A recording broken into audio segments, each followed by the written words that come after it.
اگلی روایت کی طرف آتے ہیں، حدیث نمبر ہے 2236۔ حضرت جابر بن عبداللہ رضی اللہ تعالی عنہ اس کے راوی ہیں۔ وہ بیان کرتے ہیں کہ انہوں نے فتح مکہ کے سال رسول اللہ صلی اللہ علیہ وسلم کو یہ فرماتے ہوئے سنا، اور اس وقت آپ مکے میں تھے۔ کیا فرمایا سرکار نے کہ اللہ اور اس کے رسول نے خمر یعنی شراب، مردار، خنزیر اور بتوں کی بیع کو یعنی خرید و فروخت کو حرام کر دیا ہے۔ آپ سے پوچھا گیا یا رسول اللہ مردار کی چربی کے متعلق بتائیں، کیونکہ اس کو ہم اپنی کشتیوں پر ملتے ہیں اور اس کا تیل کھالوں پر ملا جاتا ہے اور لوگ اس سے اپنے چراغ جلاتے ہیں۔ آپ نے فرمایا کہ نہیں، وہ حرام ہے، اللہ یہود پر لعنت کرے۔ جب اللہ نے ان پر مردار کی چربی حرام کی تو انہوں نے اس کو پگھلا کر اس کو فروخت کیا، پھر اس کی قیمت کھائی۔ تو مردار سے اس طرح کا انتفاع چربی وغیرہ سے سرکار نے منع فرمایا۔ کھال سے تو آپ پیچھے بات گزر چکی ہے کہ سرکار نے بکری کو دیکھا، فرمایا اس کو کسی کھال کیوں نہیں نکال لی کہ اس سے استفادہ کیا جاتا، لیکن چربی وغیرہ استعمال کرنا منع ہے۔ تو خمر کی بیع کو حرام کر دیا۔ خمر کہتے ہیں انگور کی شراب کو۔ عربوں میں اس وقت کئی قسم کی شرابیں چل رہی تھیں، لیکن اللہ تبارک و تعالی نے خاص قرآن میں خمر کا لفظ بیان فرمایا۔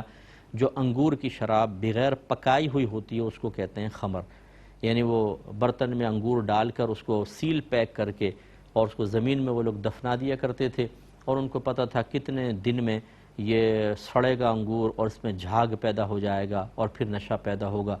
اتنے دن تک اس کو دفنا کر رکھتے تھے اور پھر اس کو باہر نکال کے چھان لیتے تھے، وہ تھی خمر۔ اس کا ایک ایک قطرہ حرام ہے، چاہے نشہ لائے یا نہ لائے۔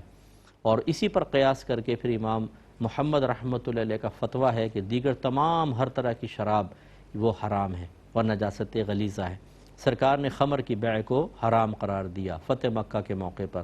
اس سے خصوصاً میرے وہ بھائی جو باہر کے ملکوں میں رہتے ہیں وہ ذرا درس حاصل کریں کہ جو بعض اوقات شراب بیچ رہے ہوتے ہیں۔ ایک تو ہوتا ہے ضمناً شراب بیچنا، یعنی اصلاً کوئی اور چیز بیچ رہے ہیں ضمناً، جیسے سپر مارکیٹ ہوتی ہے، سروس اسٹیشن ہوتے ہیں، ان میں دیگر سب حلال اور پاکیزہ چیزیں بھی ہوتی ہیں، لیکن شراب بھی بعض اوقات رکھ لی جاتی ہے، اس لیے کہ جو انگریز وغیرہ ہوتے ہیں، غیر مسلم گاہک ہوتے ہیں، اگر وہ شراب نہ ملے کسی اور جگہ چلے جائیں گے تو اس لیے بزنس کو نقصان نہ ہو وہ رکھ لیتے ہیں۔ لیکن ان سے بھی میری گزارش ہے کہ نبی کریم صلی اللہ علیہ وسلم نے بیع کی خمر کی بیع کو حرام قرار دیا ہے، لہٰذا آپ ہرگز نہ رکھیں۔ اس کے لیے بہتر یہ ہے کہ وہ ٹھیکہ کسی غیر مسلم کو دے دیں، وہ شراب کا کام کرے، اور اس سے آپ چاہے اپنی جگہ اگر آپ کی سپر مارکیٹ ہے اس کا رینٹ لے لیں، اس جگہ کا تھوڑا سا ایک حصہ مختص کر دیں، وہی یہ کام کرے اور غیر مسلم کو بیچے، آپ خرید و فروخت کا معاملہ نہ کریں۔ یہ تو ان کے لیے مشورہ ہے۔ اور وہ جو خاص شراب کے سٹور کھولے ہوئے ہیں اور شرابیں دھڑلے سے بیچ رہے ہیں، اور بعض تو ایسے ہیں کہ اس سے حاصل شدہ نفع کو اس قدر محبوب رکھتے ہیں کہ اگر کوئی اللہ اس کے رسول کا پیغام سنائے تو وہ اس سے لڑنا شروع کر دیتے ہیں۔ اگر بیوی منع کرے تو بیوی کو برا بھلا کہتے ہیں، بھائی وغیرہ منع کرے تو اس کے دشمن بن جاتے ہیں۔ اور اس سے بڑھ کر المیہ یہ کہ بعض اوقات گھر والے اس کو سپورٹ کر رہے ہوتے ہیں، منع کرنے والے کے خلاف ہو جاتے ہیں۔ ماں باپ سپورٹ کر رہے ہوتے ہیں، بھئی ٹھیک ہے شراب بیچ رہا تو کوئی بات نہیں۔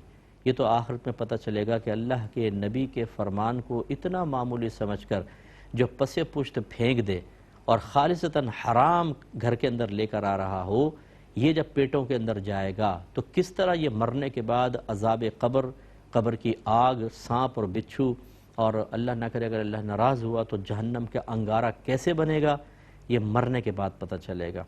چند ٹکوں کے لیے، دنیا کے مختصر زندگی کے لیے ہم آخرت کو بالکل بھلائے بیٹھے ہیں اور دنیا کے لیے سب کچھ کرنے کے لیے تیار ہیں۔ یعنی کچھ خیال کرنا چاہیے، ہمیں سوچنا چاہیے کہ ہم صرف باہر کے ملکوں میں رہنے کے لیے اور وہاں پر ایک آسانی کی زندگی گزارنے کے لیے بعض اوقات اس طرح کے حرام ذریعے اختیار کر کے اپنے آپ کو جب لوگوں کے درمیان عزت ملتے دیکھتے ہیں تو بڑا فخر کرتے ہیں کہ ارے یار کوئی بات نہیں، اگر کچھ حرام کام کر بھی رہے ہیں تو عزت کتنی ہے۔ پاکستان آئے، ہندوستان آئے، بنگلہ دیش آئے، لوگ عزتیں کر رہے ہیں۔ بعض اوقات تو ایسے لوگ چندے دیتے ہیں بڑے بڑے مسجدوں کے اندر، مسجد والوں کو چاہیے ان کے لیے ناجائز، اگر پتہ ہے کہ یہ حرام کی آمدنی سے چندہ دے رہا ہے تو اس کو پھینک دے چندہ، اس کو کہ نہیں لیں گے، تمہارا مسجد کے اندر تمہارا گندا مال نہیں لگ سکتا ہے، یہ گناہ ہے، اس کا لینا ہی گناہ ہے، کیونکہ یہ آپ جب لیں گے تو اس کو عزت دیں گے، احترام دیں گے اور وہ کہاں پھر وہ شراب بند کرے گا؟ تو اس لیے خلاصہ کلام یہ ہے کہ اللہ کے عذاب سے ڈریں. یہ غلط چیز ہے، حرام ہے، تو اس کو ہرگز خرید و فروخت اس کی نہیں کرنی چاہیے. دوسرا، مردار کی بیع کو منع کیا. مردار وہ جانور ہے کہ جو بغیر ذبح شرعی کے مر جائے، ہلاک ہو جائے، وہ ہے مردار، چاہے وہ گائے بھینس بکری ہی کیوں نہ ہو. سرکار نے اس کو بیچنے کو منع کیا. اس طرح خنزیر، پگ وغیرہ، اس کو بیچنا منع، اور بتوں کی بیع کو سرکار نے حرام قرار دیا، اور مردار کی چربی کو بھی استعمال کو منع فرمایا. تو ان چیزوں کے بارے میں ذرا توجہ رکھنی چاہیے.